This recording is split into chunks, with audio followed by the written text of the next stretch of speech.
Selamat malam Bapak Ibu yang diberkati oleh Tuhan. Senang kembali kita berjumpa lewat Sate Penyu Babel. Malam hari ini saya LP wilayah Bangka Tengah akan membawakan renungan. Sebelumnya mari kita berdoa. Bapa, terima kasih buat kebaikan-Mu sepanjang hari. Lewat aktivitas yang kami kerjakan, Tuhan sudah pimpin, Tuhan sudah berkati. Dan sebelum kami beristirahat malam ini, kami juga mau bersama-sama untuk merenungkan firman-Mu. Mari Roh Kudus Engkau mengurapi kami di dalam nama Tuhan Yesus Kristus. Haleluya. Amin. Bapak Ibu, malam hari ini saya akan menyampaikan renungan yang bertemakan orang yang menyukai hidup, yang tertulis di dalam Mazmur 34 ayat yang ke-13. Demikian bunyinya: siapakah orang yang menyukai hidup, yang mengingini umur panjang untuk menikmati yang baik?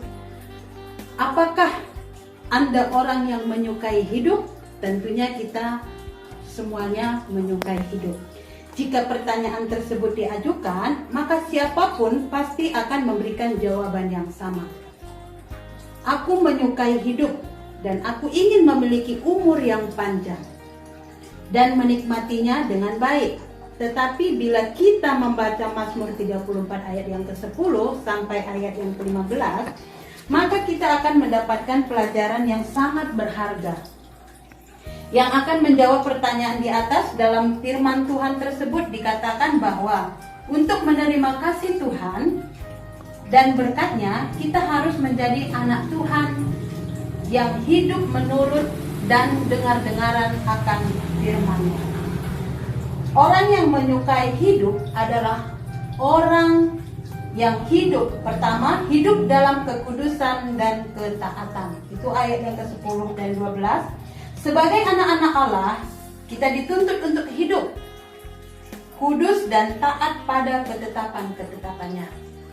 Dan Alkitab berkata bahwa orang yang hidup takut akan Tuhan akan mengalami banyak perkara ajaib dan menerima berkat yang berlimpah, sehingga tidak akan mengalami kekurangan di dalam hidupnya. Yang kedua, selalu menjaga lidahnya.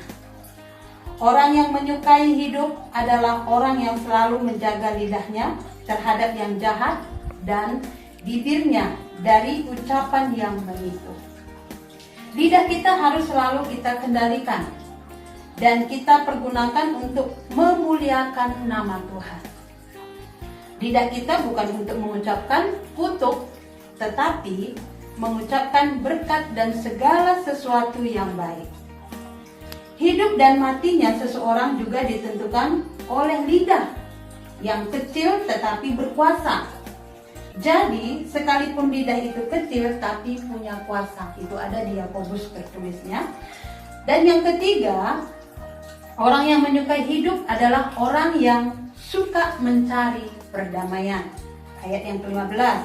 Kita harus selalu mencari shalom atau damai yang dari Tuhan dan menerapkannya di dalam hidup kita sehari-hari.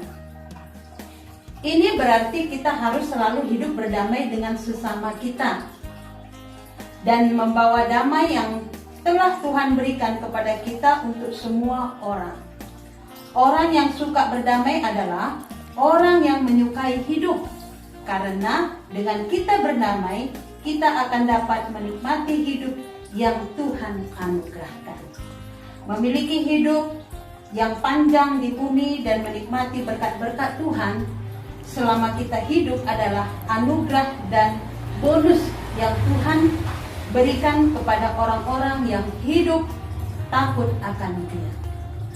Karena itu, marilah kita isi hidup ini dengan hal-hal yang baik dan berkenan kepada Tuhan, supaya hidup kita dapat menjadi berkat dan saksi bagi kemuliaan nama-Nya. Demikian renungan pada malam hari ini. Kiranya renungan ini menjadi berkat bagi kehidupan kita semuanya. Kita akan berdoa. Terima kasih Bapa, kami bersyukur kepadamu lewat firman-Mu yang sudah kami paparkan. Biarlah firman ini Tuhan menjadi rema bagi setiap kami, baik para pendengar dan kami hamba-Mu juga yang menyampaikannya. Biar Roh Kudus-Mu yang bekerja memberikan pengertian agar kami dapat memahami dan kami bisa menjadi pelaku-pelaku firman-Mu, supaya kami tetap menjaga hidup kami, untuk kami dapat melakukan segala sesuatu hanya untuk kemuliaan bagi nama-Mu saja. Terpujilah bagi nama-Mu, kami mengucap syukur di dalam nama Tuhan Yesus Kristus. Haleluya. Amin. Salam, selamat malam, Tuhan Yesus memberkati.